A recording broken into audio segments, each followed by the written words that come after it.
পর্বের শুরুতেই আমরা দেখতে পাই জিনহু হসপিটালে বসে ব্যায়াম করতেছিল, আর ঠিক তখনই একটা নার্স চলে আসে। ওই নার্স এসে জিনহুকে জিজ্ঞেস করে আপনার কোনো সমস্যা হচ্ছে কিনা, আপনাকে আজ আমরা ডিসচার্জ করে দেব। তখন ওই নার্সটি মনে মনে জিনহুকে পছন্দ করতে শুরু করে আর জিনহুর কাছে তার নাম্বার চেয়ে বসে। এরপর জিনহু ভাবে এটা কোনো ফর্মালিটি হবে, এই কথা ভেবে জিনহু তখন তার নাম্বার দিয়ে দেয়।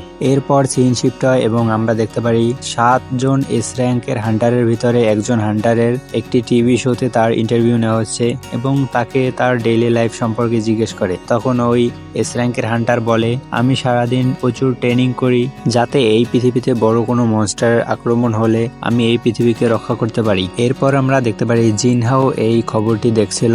তখনই জিনহার মনে পড়ে তার তো স্কুলে যেতে হবে। এরপর জিনহা যখন স্কুলে যাওয়ার জন্য রওনা দেয় ঠিক তখনই জিনহু চলে আসে আর জিনহুকে দেখে জিনহা বলে যে তুমি কি এক্সারসাইজ করতে শুরু করেছো বেশি, নাকি তোমার বডি চেঞ্জ হয়ে গিয়েছে, তুমি তো একটু লম্বাও হয়ে গিয়েছো। তখন জিনহু বলে হ্যাঁ, এটা আমার ট্রেনিং এর কারণে হয়েছে। এরপর জিনহু জিনহাকে একটি ছাতা দিয়ে স্কুলে পাঠিয়ে দেয়। এরপর আমরা দেখতে পাই জিনহুর বাড়িওয়ালা জিনহুকে ফোন দিয়ে মাসের ভাড়ার জন্য বলে আর জিনহু তখন খুব তাড়াতাড়ি দিয়ে দেব বলে ফোনটা রেখে দেয়। এরপর আমরা দেখতে পাই জিনহু অনলাইনে যেসব ডেনজেনে লোক নেয় সেই সব ডেনজেন সম্পর্কে জানছিল আর খোঁজ করছিল কোন ডেনজেনে যাওয়া যায়। এরপর জিনহু বলে কাজ খোঁজাও কত বিরক্তকর একটি কাজ। তখন জিনহু বলে আমাকে যত সম্ভব বড় ডেনজেনে যেতে হবে, তা না হলে আমি বেশি টাকা কামাতে পারবো না। এই বলে জিনহু চিন্তা করতে থাকে আমাকে যদি বড় ডেনজেনে যেতে হয় তাহলে আমার র্যাঙ্কটা হয়তো আর একবার পরীক্ষা করা দরকার। পরীক্ষা করলে আমার র্যাঙ্ক হয়তো বেশি আসার পরে আমাকে এসব বড় ডেনজেনে যাওয়ার পারমিশন দিতে পারে। তখন জিনহু আরো কল্পনা করে যে আমি যদি এখন আমার পাওয়ার লেভেল পরীক্ষা করতে যাই তাহলে হয়তো আমার এস র্যাঙ্ক বা এ র্যাঙ্ক আসবে, তখন আমি অনেক হাইলাইট হয়ে যাব। আমার এই পাওয়ারটা আমার জন্য অনেক বিপজ্জনক হয়ে যাবে। আর আমি যতদূর জানি কোনো এমন হান্টার নেই যাদের পাওয়ার তাদের লেভেল আপ হওয়ার সাথে সাথে বাড়ে। এরপরে আমরা দেখতে পাই জিনহুর কাছে একটি মেসেজ চলে আসে কোনো এক ডেনজনে যাওয়ার জন্য। তখন জিনহু দৌড়তে দৌড়তে সেই জায়গায় চলে আসে আর এর সাথে সাথে জিনহুর ডেইলি টাস্কও পূরণ হয়ে যায়। তখন আমরা দেখতে পারি ওই ডেনজনে যাওয়ার জন্য একজন লিডারকে, যার নাম ছিল সোয়াং ডংসু। এরপর আমরা দেখতে পাই ডাংশুর যত সব টিম মেম্বার ছিল তারা সবাই মিলে জিনহুকে অপমান করতে শুরু করে আর বলে আমি তো একে চিনি, এ তো পৃথিবীর সব থেকে দুর্বল হান্টার। আর তখন বাকি সবাইও হাসতে শুরু করে। তখন ডাংশু জিনুকে বলে আমাকে ক্ষমা করে দাও, এদের পক্ষ থেকে আমি তোমার কাছে ক্ষমা চাইছি, আমার টিমমেটরা একটু রুট। এরপর আমরা দেখতে পাই ডাংশু জিনহুকে এই ডেনজেনে যাওয়ার জন্য কন্ট্যাক্ট সম্পর্কে বুঝিয়ে দিচ্ছিল। এরপর জিনহু ডাংশুকে জিজ্ঞেস করে আমার কাজ কি তাহলে। ডাংশু তখন বলে তুমি শুধু আমাদের লাকিজ গুলো ভিতরে নিয়ে যাবে যার ভিতরে আমাদের খাবার দাবার এবং ফার্স্ট এড কিট আছে।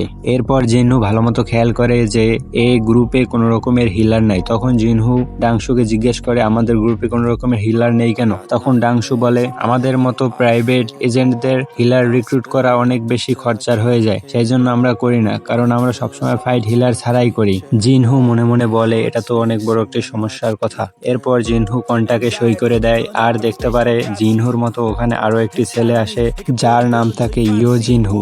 এরপর ইয়ো জিনহু আমাদের হিরো জিনহুকে বলে তুমি কোনো চিন্তা করো না, তুমি কোনো বিপদে পড়লে আমি তোমাকে বাঁচিয়ে নেব, এসব কথা বলতে থাকে আর নানান ধরনের কথা বলতে থাকে। এরপর আমরা দেখতে পারি ওই গ্রুপটা ডেনজেনের ভিতরে প্রবেশ করার জন্য ডেনজেনের গেটের সামনে চলে আসে।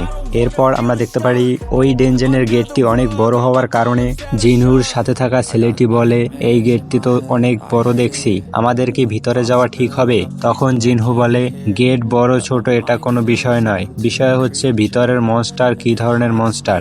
এরপর জিনহুর সাথে থাকা ওই ছেলেটি জিনহুকে বলে তুমি তো দেখছি অনেক কিছু জানো দেখছি। এই সব কথা বলতে বলতে তারা আরো ভিতরে প্রবেশ করতে থাকে। আর একটু ভিতরে প্রবেশ করতেই আমরা দেখতে পারি ডাংশুর সাথে থাকা লোকজন দেখছিল যে আশেপাশে কোনো রকমের ম্যাজিক বিস্ট নাই, কোনো রকমের মনস্টার না দেখে জিনহুর তখন ওই টেম্পলের কথা মনে পড়ে যায়। তখন জিনহুর সাথে থাকা ওই ছেলেটি জিনহুকে বলে এমন কোনো ডেনজন হতে পারে কি যেখানে কোনো রকমের ম্যাজিক বিস্ট থাকে না। এরপর জিনহু ওই ছেলেটিকে চুপ করতে বলে মনোযোগ দিয়ে আওয়াজ শুনতে থাকে এই গুহার ভিতরে আর কিছু মনস্টারের আওয়াজ শুনতে পায়। এরপর ওখানে থাকা সকল হান্টাররা খেয়াল করে তাদের আশেপাশে গুহার ভিতরে নানান জায়গায় হোল হয়ে আছে। এই হোল থেকে আচমকা অনেকগুলো ম্যাজিক বিস্ট বের হয়ে আসে আর তাদের উপর হামলা করে দেয়। এই সকল মনস্টারদের প্রতিহত করার জন্য ওখানে থাকা সকল হান্টাররা মিলে উল্টো ওই মনস্টারগুলোর উপর হামলা করে অনেকগুলো মনস্টারকে মেরে ফেলে। এইভাবে অনেকক্ষণ ফাইট করার পর তারা সব মনস্টারকে মেরে ফেলে আর তাদের লিডার বলে চলো এবার আমরা ম্যাজিক ক্রিস্টাল কালেক্ট করতে শুরু করি। এরপর তাদের লিডার জিনহুকে ধন্যবাদ জানায় আর বলে তুমি না থাকলে আমরা জানতেই পারতাম না এই মনস্টারগুলো আমাদের উপর কোথা থেকে হামলা করবে। তখন জিনহুকে তাদের লিডার বলে তুমি কি করে জানলে এই মনস্টারগুলো কোথা থেকে হামলা করবে? তখন জিনহু বলে যে আমি তো এমনি আন্দাজে বলেছিলাম। তারপরে তাদের দলের একজন লোক দেখে এখানে কিছু মনস্টারকে ছিঁড়ে অন্য কোনো মনস্টারে খেয়েছে। এই সব দেখে তাদের লিডার বুঝে যায় এখানে কোনো ম্যাজিক বিস্ট আছে বা এই ডেঞ্জারের কোনো বড় বস আছে। এটা দেখার পর তাদের লিডার বলে এবার তো আরো মজা হবে। এরপর আমরা দেখতে পাই নিউজে যে এস র্যাঙ্ক হান্টারকে দেখানো হয়েছিল সে ট্রেনিং করছে আর ওখানে তার ট্রেনিং এর ফলে ভূমিকম্প সৃষ্টি হয়। আর ওখানে জিমে থাকা লোকজন বলে কি ভূমিকম্প হচ্ছে নাকি? তখন আরেকজন লোক বলে এটা ভূমিকম্প নয়, এটা এস র্যাঙ্ক হান্টার, সে ট্রেনিং করছে এর ফলে এই কম্পন সৃষ্টি হয়েছে। এরপর আমরা দেখতে পাই ওই গ্রুপটি ডেঞ্জনের আরো গভীরে প্রবেশ করতে থাকে। তখন তারা আরো ওখানে মৃত মনস্টার দেখতে পায় আর বলে আমরা এতদূর এসে পড়লাম কিন্তু এখানে এখনো পর্যন্ত কোনো মনস্টার দেখলাম না যেটা পুরোপুরি সুস্থ। এরপর তারা আর কিছু দূর এগোতেই দেখতে পায় মাকড়সার অনেক বড় বড় জাল। এইসব দেখতে দেখতে আরো সামনে এগোতে থাকে।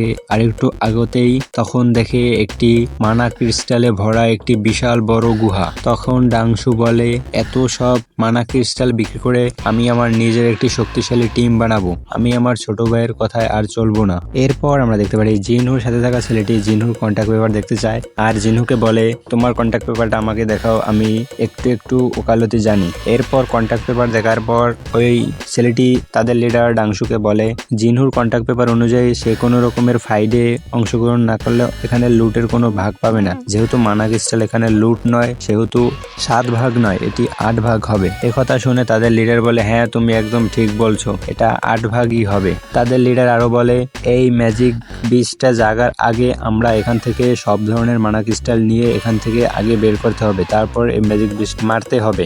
এরপর তাদের লিডার তাদের মধ্যে থাকা একজনকে জিজ্ঞেস করে মানা ক্রিস্টাল বের করার জন্য যে সকল যন্ত্রপাতি প্রয়োজন হয় এই যন্ত্রপাতিগুলো নিয়ে এসেছো?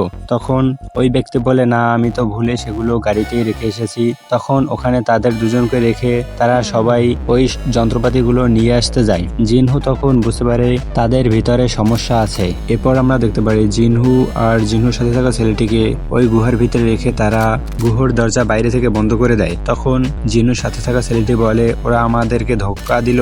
তখন জিনহু বলে আমি তো প্রথমে এদেরকে সন্দেহ করেছিলাম। এরপর জিনহুর মিস্টার সং এর কথা মনে পড়ে। মিস্টার সং জিনহুকে বলে তুমি তোমার জীবনে চলার পথে এমন অনেক মানুষের সাথে দেখা হবে যারা তোমাকে সবসময় ধোকা দেবে, তোমার সাথে বেইমানি করবে। এই পথটা খুব বিপজ্জনক আর ঝুঁকিপূর্ণ, অনেক মানুষ এভাবে মারা যায়। এরপর সিন প্রেজেন্টে চলে আসে এবং আমরা দেখতে পারি ওখানে থাকা ডেনজেন বস এর ঘুম ভেঙে যায় আর ওই ডেনজেন বস তখন জিনহু আর জিনহুর সাথে থাকা ছেলেটিকে দেখে ফেলে। জিনহুর সাথে থাকা ছেলেটি জিনহুকে বলে জিনহু তুমি আমার পিছনে চলে এসো, আমি তোমাকে রক্ষা করব। এরপর জিনহু ছেলেটিকে বলে তুমি পেছিয়ে এসো ইয়ো, আমি এই মনস্টারটিকে দেখছি। এই বলে জিনহু লড়াইয়ের জন্য প্রস্তুত হয়ে যায় আর এখানেই এপিসোডটি শেষ হয়ে যায়। পরবর্তী এপিসোড দেখতে চাইলে চ্যানেলটিকে সাবস্ক্রাইব করে বেল নোটিফিকেশন অন করে রাখতে পারেন। এতক্ষণ ভিডিওটি দেখার জন্য অসংখ্য ধন্যবাদ।